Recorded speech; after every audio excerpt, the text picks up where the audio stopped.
SAGES Stories.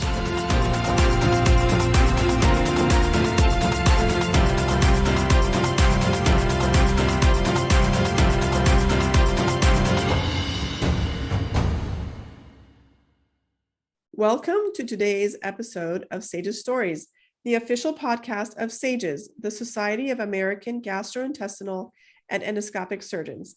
Please make sure to hit the like button and subscribe so you can stay up to date with our most recent episode, and enjoy the show. Well, it seems like 2023 is moving right along as we are about to share our third episode of the year and the 16th episode of SAGES Stories, where we shine the light on some of SAGES' most impactful leaders. I'm your co-host, Dr. Kevin L. Hayek, back in Cleveland this time. Back in Cleveland, but not for long. I heard you're making a trip back to California soon. Yeah. You know, people are going to start wondering if you want to consider to move back to, well, not back to, come to California, Mr. Kevin from Cleveland. Don't get your hopes up. It's just travel season. Okay, well, it was truly lovely having you in Los Angeles. And next time, I hope you stay a bit longer so I can show you our beautiful little quaint town. I would love that. Anyway, I am your co-host, Dr. Shaneeta, who does not feel the need to travel all too often, though we will both be in Montreal at the end of March for the annual SAGES meeting. I hope many of you listeners also join us and come by and say hi. Indeed, and we will hopefully run into today's guest on SAGES Stories, another up-and-coming star of the Society, Dr. Shaneeta Johnson. Shaneeta is currently the intern chairman of the Department of Surgery and professor of surgery at Morehouse School of Medicine, Atlanta, Georgia. She wears several additional hats, including program director for the Department of Surgery, chair-elect of the Faculty Senate, and senior fellow of Global Health Equity at the Satcher Health Leadership Institute. Wow, that is enough work for like 6 surgeons at least. Yeah. I do have to share one quick fact about Dr. David Satcher, Sharon. What is that? So after graduating from Morehouse College in 1963, guess where he went to medical school? Oh, let me guess, somewhere northwest of Georgia? That's right. Case Western Reserve University School of Medicine, right here in Cleveland, Ohio. Of course. And I think we might hear that come up again here as we listen to Shaneeta, but we'll let her share that story. So with that lengthy intro, welcome to SAGES Stories, Shaneeta. Thank you so much for having me. I'm excited to have this time with you today and to share my story and delve a little bit more into SAGES. I'm excited to be here. Yes, welcome. We are very excited to have you. You know, you've been on our list of potential guests for quite a while, but given that you are doing so much here and around the world, of course, it's no surprise that it took a little bit longer than usual to get you on our show, but we really appreciate the time that you're providing us. You know, it was our soon-to-be president and past guest of our podcast, Dr. Pat Silla, who recommended you. And I know she'll be listening intently with the rest of us to have you share your story. Great. She's quite an inspiring leader. Yes. And I'm looking forward to her presidency. Yeah, we all are. Mm-hmm. So to start, we'd love to hear some highlights of the beginning of your story. Where did you grow up, and what were some impactful moments along your journey? Yeah, so I grew up in the islands of the Bahamas. I'm originally from Nassau, Bahamas, which is where I spent my childhood years before coming to the States for college. I did spend some time in Cleveland, but before I got to Cleveland, I spent time at Baltimore and in Southern California, Washington, D.C. before doing my fellowship in MIS and bariatrics at the Cleveland Clinic. So yes, I've spent some time traveling from city to city, and now I'm here in Atlanta, where I've settled here for the past decade or more in the Atlanta area, and really feel like it's home. And did you have physicians or even surgeons in your family, or how did you decide you wanted to be a surgeon? You know, it's a good question. I knew very early I wanted to do medicine. I did not have anybody in medicine in my family. I read extensively and was very good in science. And as I went through my journey, I knew that surgery was for me, even though folks felt like I should do pediatrics or Yeah. OBGYN. Oh, yeah. Maybe I smiled too much for surgery. But certainly surgery was the place for me. I was not to be swayed. And so I actually thought I would do neurosurgery before I settled into minimally invasive and bariatric surgery, which I'm so happy that I did choose as my specialty to specialize in. So many of our listeners, some are SAGES members, some are patients. I have a patient who follows, and I think it's helpful for they've kind of learned as we've done these that a journey often kind of goes with various pathways, and this one starts with general surgery residency for 5 years, and then an ultimate decision on your behalf that you made to go into minimally invasive surgery and bariatric surgery. So that's a very it's a great field. It's a growing field. What made you decide to go into that field? So that was in the kind of mid 2000s. I loved laparoscopy. I mean, I got into every minimally invasive case that I could in residency. I just enjoyed the complexity of those cases. And then I think the icing on the cake was your patience, especially in bariatric surgery, and really giving folks a chance at life again and a better quality of life. And you can't get tired of folks changing their lives, having babies, changing jobs, new careers, becoming personal trainers, running marathons when they never thought they could. Right. So that chance to change their lives in many different ways, to put diseases into remission, was definitely the hook. And then I love being in the OR like we all do. That's my zen. So I love those cases. I enjoy doing them. I enjoy teaching them. So certainly once I started down that road, there was no turning back. That's great. Yeah. One follow-up question. When you were at the Cleveland Clinic, which I think was 2007, 2008, who was your favorite second year general surgery resident to sign out to at night? Oh, I think there was someone there by the name of Kevin, if I remember correctly, That's I think amazing. so. Yeah, if I remember, he was quite bright-eyed and he was energetic.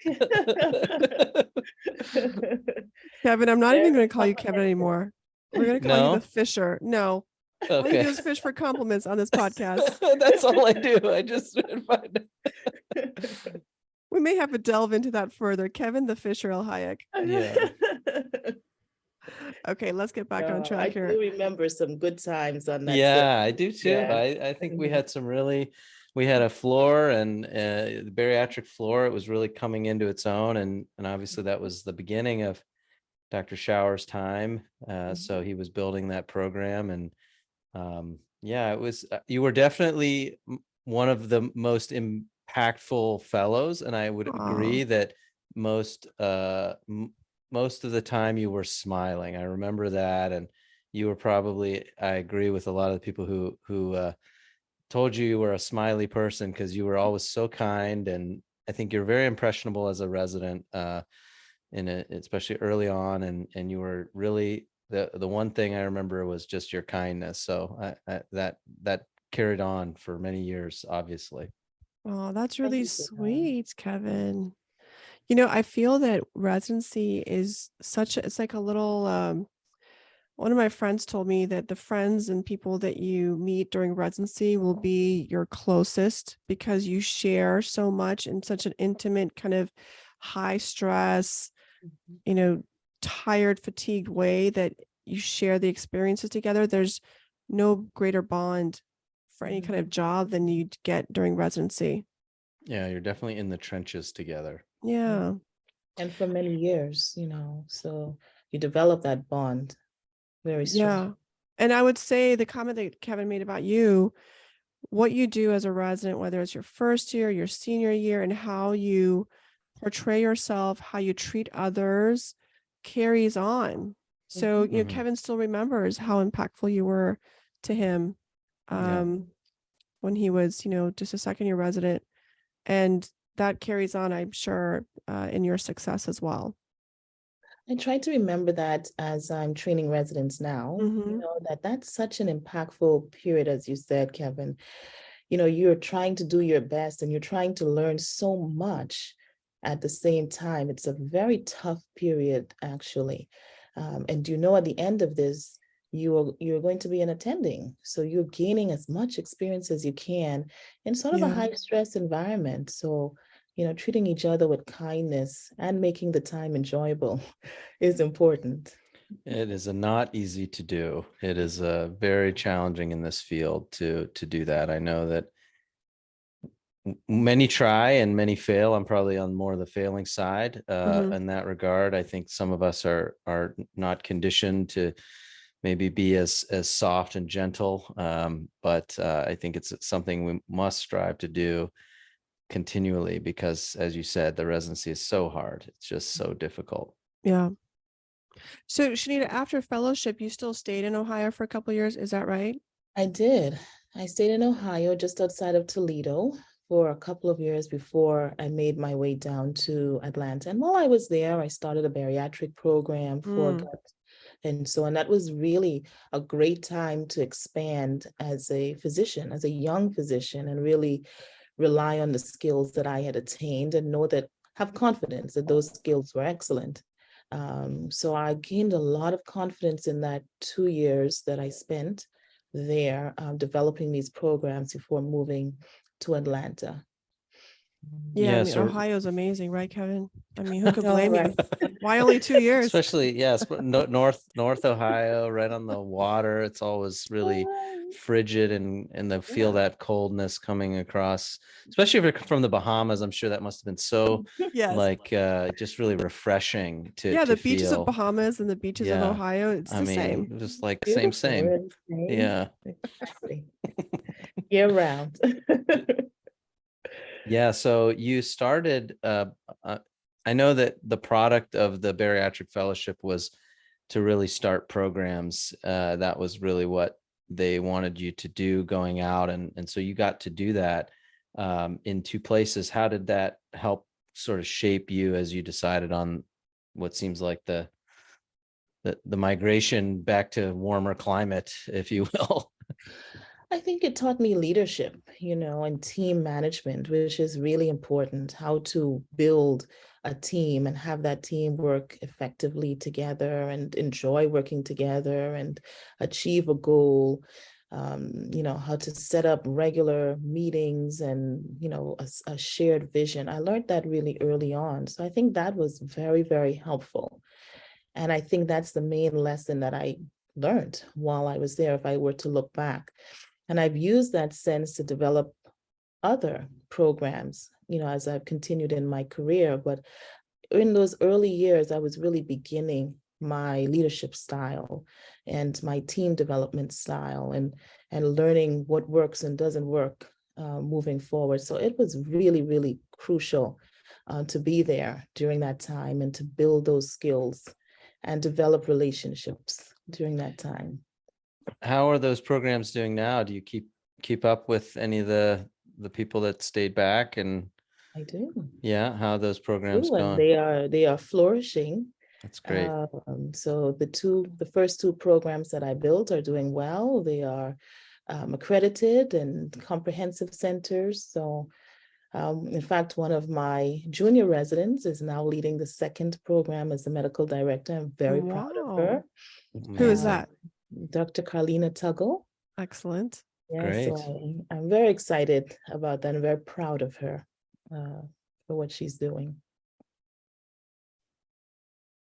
So you moved eventually to Atlanta, where you are now. And is it right that you were at Emory first and then moved to Morehouse? Is that when I looked at your I was CV? Or affiliated, yeah, I was affiliated affiliated? with Okay. Emory before I Okay. moved to Morehouse. And I moved to Morehouse to play a bigger role in education.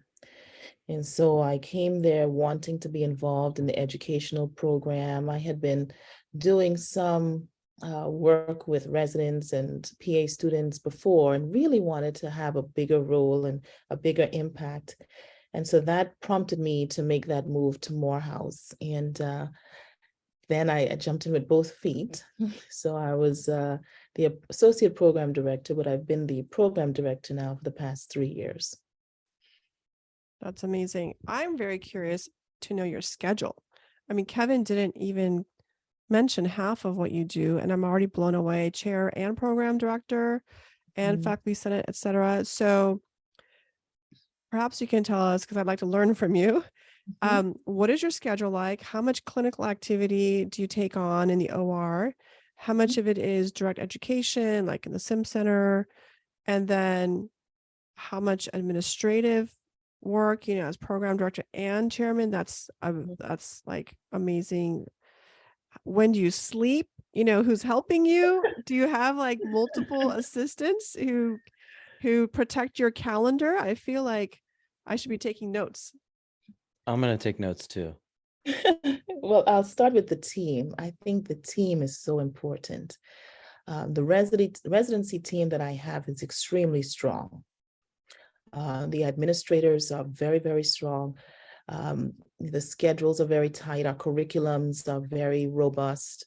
And that is very, very crucial, to have that.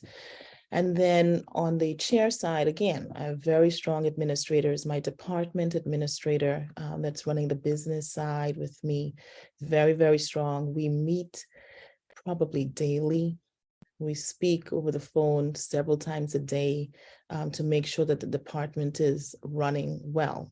We're recruiting heavily right now, which is certainly going to take more administrative time at this point. So my administrative time is a bit heavier than it'll probably be later on because of the amount of recruitment that we're doing. And also this is residency interview and ranking season as well. So both jobs are sort of in a high stress time right now. But my clinical time is about 40% clinical time. And then the rest of the time, admin, teaching, research, work with the Health Leadership Institute, and so on.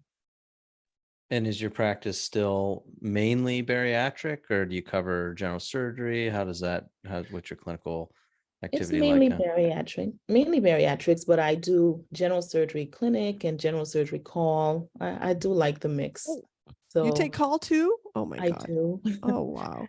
I do. So I do like the mix. So, and then I want to teach the residents as well with different cases. So that keeps me involved with them. How have you seen bariatrics change since you did your fellowship? When I did my fellowship, we did mostly bypasses, and our revisions were around the band. I think that hasn't changed, except now maybe we do more conversions of sleeves to bypasses or something like that. So since my fellowship, the band has gone away, the sleeves have come into the forefront. And I'm seeing a bit of a swing now in my practice more towards bypasses. I don't know. I'm pretty sure it's going to show the same thing nationally. But there's been there's been a movement and a shifting since my fellowship. And it's really important to stay up to speed on what's, current and best data. And in all of our fields, that's why these organizations are so important. These conferences, looking at the data presented and reading the journals and the articles so that we're up to speed on what's latest, what's best, what's helping the patients the most, what are the best outcomes that we can achieve is so important. So yes, there's been a lot of shifting since my fellowship. How has endoscopic bariatrics impacted, surgeons and your practice? I think endoscopy is playing a very big role, is very integral to what we do in bariatric surgery and in general surgery as well, but certainly bariatric surgery, and being comfortable with endoscopic skills, being able to use them diagnostically and also therapeutically is so important to the bariatric surgeon. And I just see that continuing. I think that those skills are going to become even more integral as we move along. And just very, very important to keeping up the best outcomes for your patients and patient base. I'm curious about your thoughts on gastroenterologists doing a lot of endoscopic and non-surgical procedures, often with not enough data for Mhm. long-term data. And now we have medical treatments for weight loss. And how is that changing the patients that you see in the practice that you have? So I work very closely with bariatricians, and I think that the medical treatment is an added benefit in the treatment of obesity. I think it's part of the paradigm, along with diet, exercise, working with a nutritionist, a psychologist. I think the medications are getting better and better. Our patients show benefit using them, even before surgery and after surgery. So I utilize them quite well in my practice, and maintain that relationship with a bariatrician. As to the gastroenterologist, when we think back on lap bands, lap bands were being placed sometimes without a program. Just placed the band and the patient went on their way. And we didn't see good outcomes with that. And I worry about gastroenterology getting involved in obesity treatment if we're not going to have Mhm. programs that have shown to have the best outcomes, which is a strong perioperative program that Right. follows the patient and their outcomes, their nutritional status and others long term. Yeah. No, absolutely. Well, we're going to move off the continent a little bit because one of the topics we definitely need to discuss with you is your work with global Sure. surgery. Specifically, Pat gave us a little glimpse into your response to the Category 5 hurricane that Mhm. hit your Bahamas in 2019. It does sound like you played a very substantial role in the recovery efforts. And can you share a little bit about that? What happened and how you got involved? That was one of the worst things I remember seeing. I was here in Atlanta watching the reports of the hurricane that was slamming the Bahamas over a period of several days, and waves that were 30 feet high, just Wow, yeah. significant devastation. So I made my way to the Bahamas within a few days. I think within a week of the hurricane, I was on the ground. And I've never been a part of the military, but it was like I was in the military. I mean, there was an active runway with planes coming and going, and that's where volunteers were moving to the islands to give aid, to give food, back and forth. And so I arrived with lots of medical supplies and headed out to the islands to give medical aid. And I hope I never see anything like that again. That level of devastation, Mhm. clinics completely destroyed, the main hospital 90% destroyed, Wow. a tent being used to give medical um, services, even surgical services. It was very difficult. So on my way back, I had made a lot of, before I made my way back, actually, I'd made a lot of relationships here that really came together to send medical aid to the Bahamas, including mobile clinics, equipment, millions of dollars that went down and really helped in a time of need. And coincidentally, 6 months later, the COVID pandemic hit. And so that Wow. equipment, the mobile clinics were then utilized for that as well. So Wow, it made a big That's difference. great. Yeah. that's And remarkable. I mean, how that's much, just, go ahead. Yeah. sorry, how much family and friends do you still have in Bahamas? My parents and my sister and my niece are still there. They Mhm. were on Nassau, which thankfully was spared. And so I saw them for about a few hours before heading out to Freeport, but they were safe. Wow. And you mentioned that it was 6 months before the beginning of the pandemic. So I suspect that the ability to get supplies there really went away in March of 2020. So I can imagine that this big effort prior to was, kept the recovery efforts moving along because they clearly weren't fully recovered in 6 months after such devastation. Agreed. I mean, it was huge to have that equipment on the ground ready to go. Because none of us knew this pandemic was coming. Right. That was a surprise. But they had the equipment on the ground that could be utilized, because with hospitals and clinics destroyed, how were they going to take care of patients at that time? That's a silver lining for sure. Mhm. So we also noticed you traveled to Zambia in 2021. Is that right? To provide education for minimally invasive surgery. I personally am very lucky to know about Kevin's trips to Nigeria and Gabon, also to do the same. I really enjoyed his story, and that's besides the podcast. Maybe one day you'll be our guest, Kevin. You can share it for the rest Yeah. of us. But And maybe one day you'll join, Sharon. okay. Oh, for your trip, absolutely. Yes. Yeah. I would Yeah. love to join. For sure. Whenever you go, we will definitely have one. I'll come and teach them all how to do really amazing hernias, because there's a lot of hernias in Africa. Yes. But Shaneeta, what was the trip like to Africa? And have you been back? Is that a country that you've been to before, or sorry, continent you've been to before? That I've been to South Africa, but I'd never been to Zambia. That was my first time, and I went with the College of Surgeons with their hub. So this is hub number 2. They had a previous hub in Ethiopia a few That's years back. right. That's Yes, right. So, and the name of that, it's what's the name? Hawassa, Yes. Hawassa, Okay. yeah.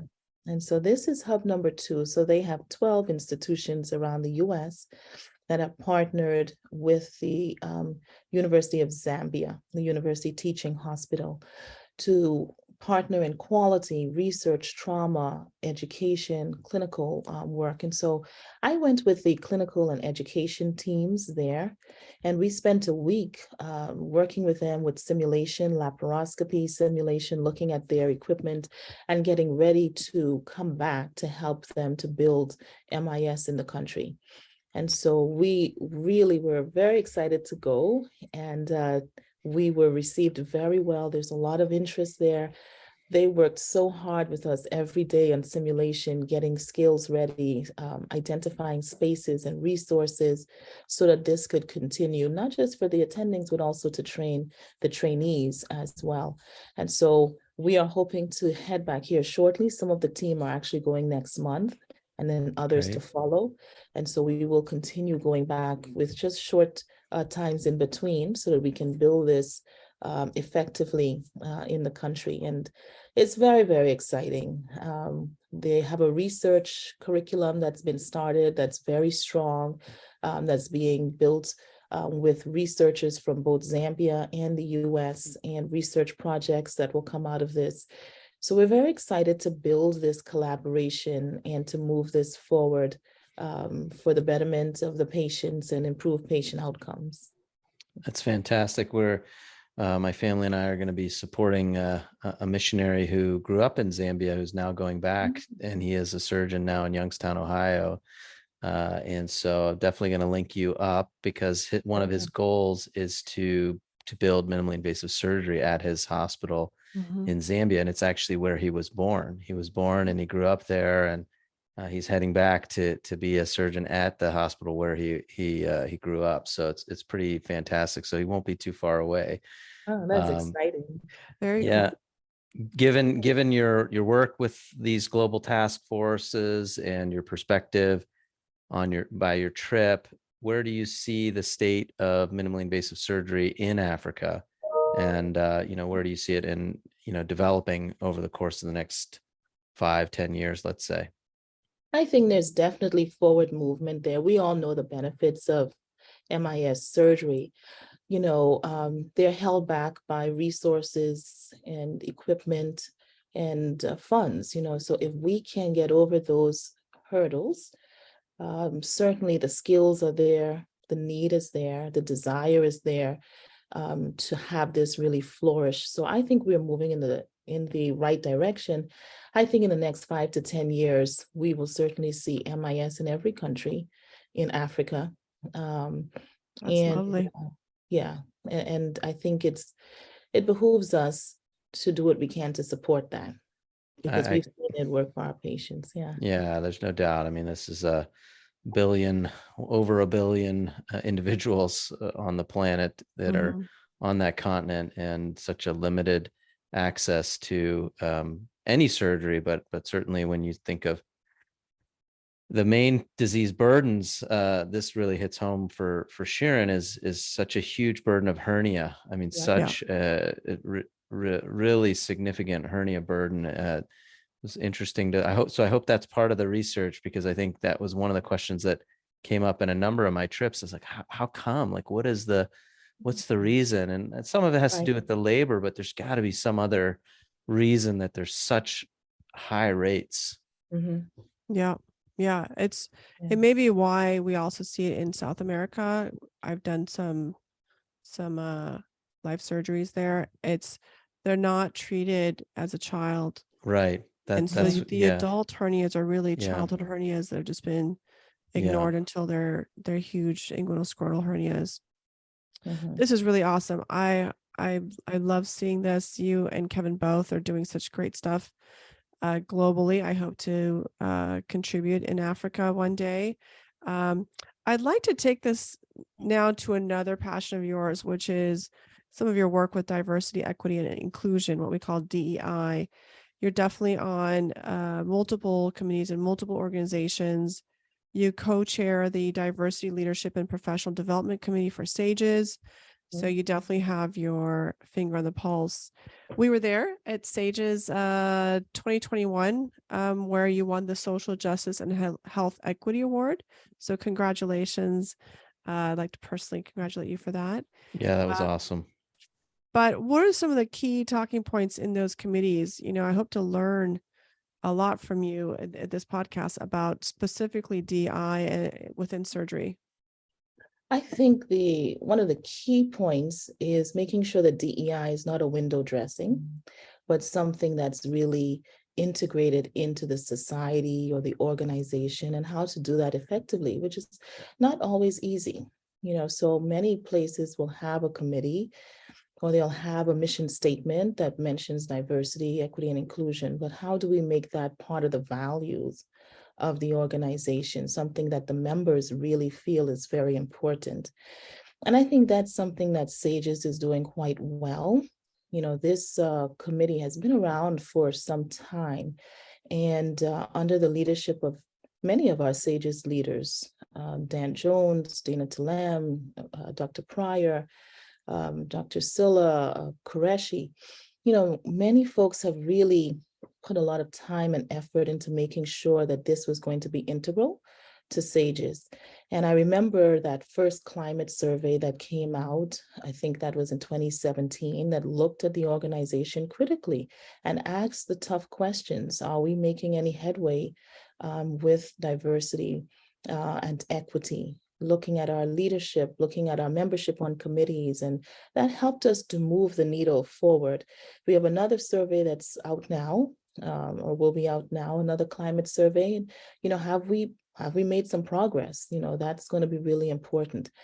I will say that committee is a very vibrant committee. There's a lot of movement happening there, lots of initiatives. I think of the fundamentals of leadership program that's come out of there underneath Dr. Jenny Shao. It's a phenomenal program, curriculum that's taking you through leadership principles with a diversity lens, a diversity, equity, and inclusion lens. We're working on a DEI index, a strategy and leadership manual, a gender representation study, many initiatives from that committee, which is really, really excellent to see. People are very involved and very engaged. And I think it goes back to the leadership really supporting the committee as well. So we can feel that SAGES is behind it and behind our initiatives that we'd like to see. Yes, this is very true. Just to comment, several of those names you mentioned have already been guests on SAGES Stories, and others are planned to be future guests. And Kevin, a couple of them are hernia surgeons, believe it or not. Amazing. Something I've always admired about SAGES is exactly what you say. They're very forward-looking in their agenda and their philosophy. And I feel that they're often first among many societies in implementing certain actions. If I'm not mistaken, I believe SAGES may have been the first surgical society that I've been involved with that many years ago actually mandated that there be equity and gender representation on every program. It was intentional. It came straight down from leadership. There was a mandate, no more manels, right? Men on panels, which was a very common situation in our field. And I feel with their role modeling, many other societies saw that it can be done and therefore should be done. So do you have any comments about that specific process that we have with every program meeting? Yeah, I think that is fantastic. And you can really see that when you attend the meeting and when you look back at the data, when you look at the gender representation at the annual meetings, look at the committee membership, you see quite a bit of diversity and equity there. And I agree with you that SAGES has been at the forefront of a lot of things in our surgical field. I know that Dr. Silla has quite a few initiatives that she has already begun, even before her presidency, that are really in the forefront of surgery and really will make a difference for our patients and our environment. So I agree that SAGES has done a lot from the forefront, and I think it has to do with that connection between the membership and leadership through the committees. There's really a free flow of ideas back and forth. Things are brought up to the executive committee, and information is brought back down to the committees so that they can use that information and move forward or not with it. And That's so a very good point. Yeah. that helps. Yes. Yeah, I'd like to follow up on Sharon's comments. I think as we are improving gender representation in surgery, that the diversity and racial representation still seems to be lagging. It's actually quite disparate, not only at meetings, but also in training programs and even society memberships. What can we learn from you about that? I agree with you, but I'm not surprised. When we look at voting rights, women had voting rights before people of color did. So I think that's a trend that has happened before, but I think we are moving the needle some ways. We're not moving the needle in everything. We're not moving the needle in Black men entering medical school. That's still very, very low and still the same as it was in the 1970s. But I think we are moving the needle in societies, especially societies like SAGES, the American College of Surgeons. I do see more diversity and more opportunity. A lot of that has to do with transparency of the organization. And I think SAGES has been very transparent in their recent years on how to become a member of a committee. What is that process like? How do you volunteer to be on a panel? The Speakers Bureau that is now open so that you can put your information forward and be selected as a speaker is very important with helping to push equity. So being very intentional, I think, is starting to move the needle. Yes, we're not all the way there, but we're starting to make some headway. Yeah, this is really great. And it's clear from your CV and the journey that you're involved in a lot of the societies and therefore can kind of penetrate that in each of them. Well, as you know, we are the official podcast of SAGES. Kevin and Shaneeta, I'm wearing my SAGES swag.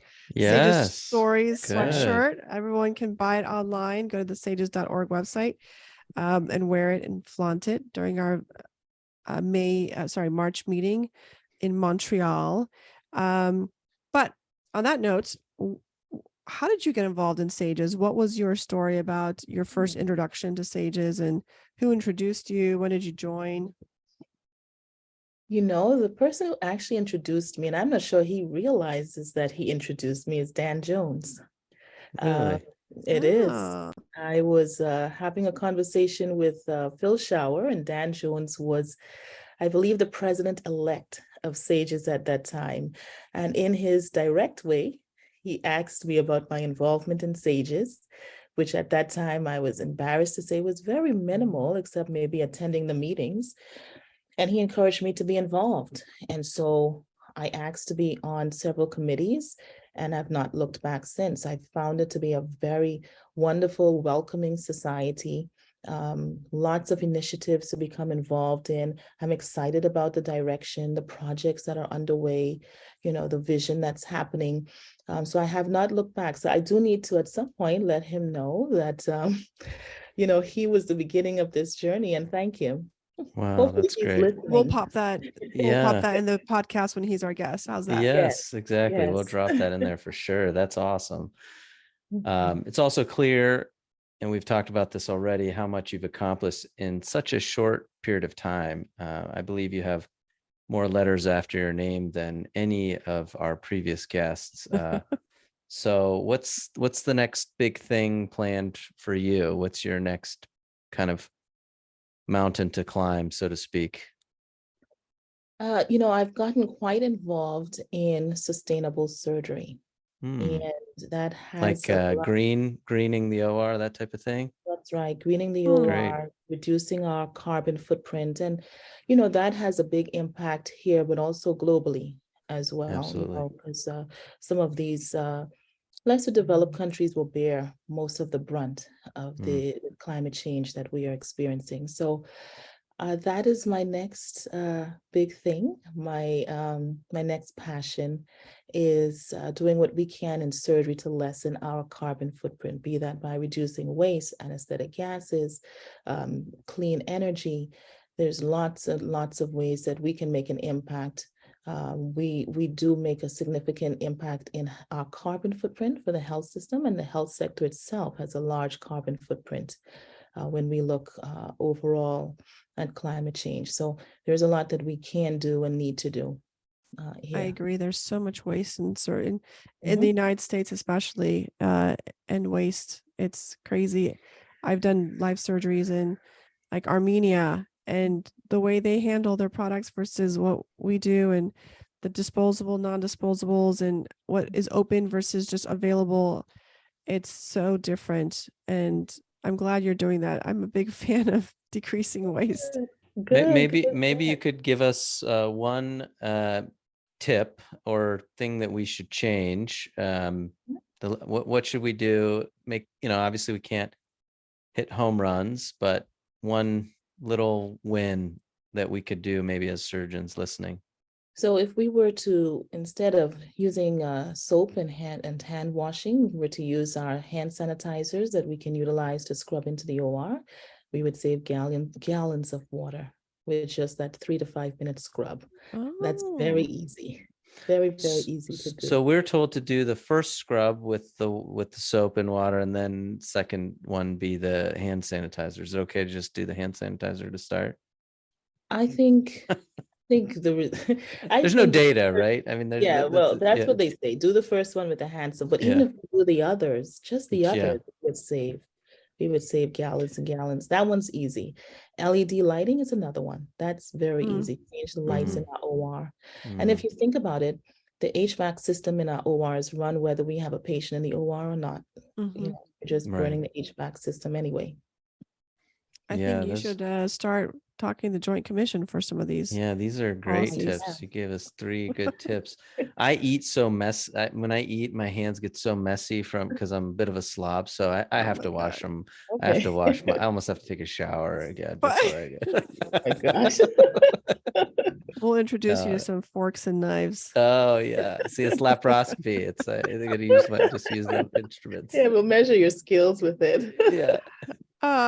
Okay. There's a question we ask many of our guests. It's kind of a fun question. It's not the most fun question. That one's coming up, but it's kind of a fun question. Who should we invite on our next show? Oh, well, it sounds like you already have Dan Jones lined up. I would have said him. And how about Aurora Pryor? Have you asked her?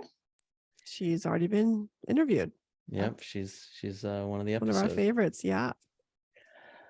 Yowinde Alimi. Okay. Oh, duly noted. Yes. Duly noted. That's great. Awesome. Well, thank you. We'll definitely add her to that. Yes, she would be great. our fan favorite segment. It's called the We Are the Sages segment. We are the sages. Sing it, everybody. We are the ones who make you brighter days, so let's start treating. Have you had a good time tonight? There's a choice we make. We got a lot more coming. We are dancing, singing. Lives.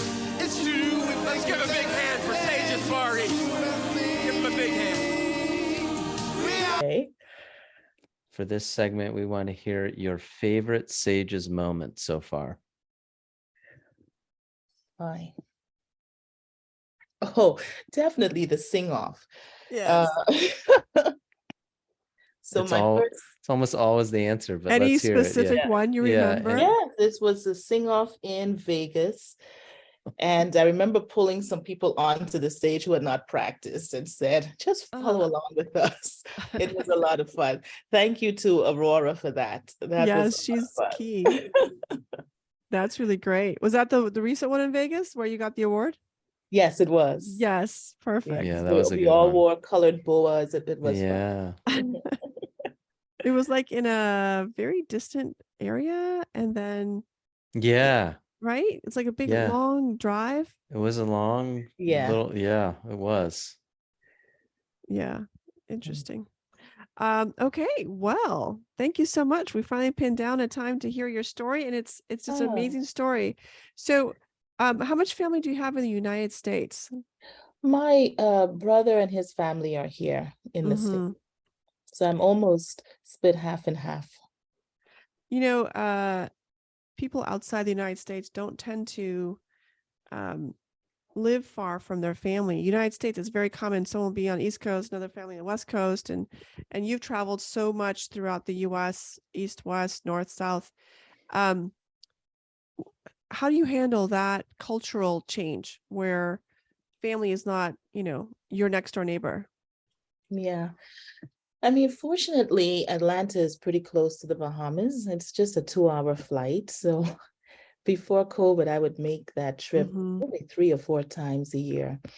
I also have a really big support network.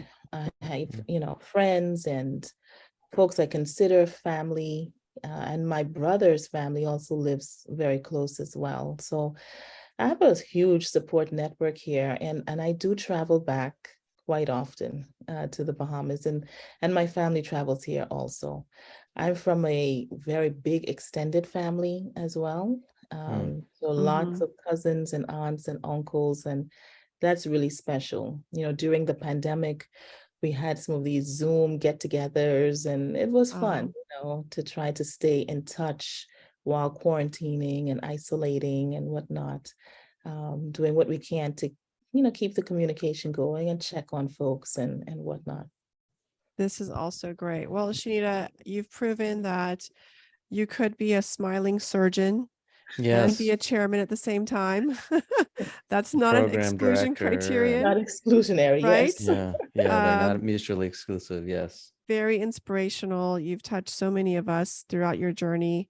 Thank you for sharing your story. Kevin has been personally touched with the experience of working with you, and I'm so glad to get to know you. We communicated before on other things. So I really appreciate your time. Thank you so much for joining us. You'll be in Montreal, I assume? I will be. I'm very excited to get there and to see everyone and be involved. And thank you very much for having me. This has been fun. And it's good to see you guys, even if virtually. I look forward to seeing you in person in a few weeks. Yeah. We do For too. sure.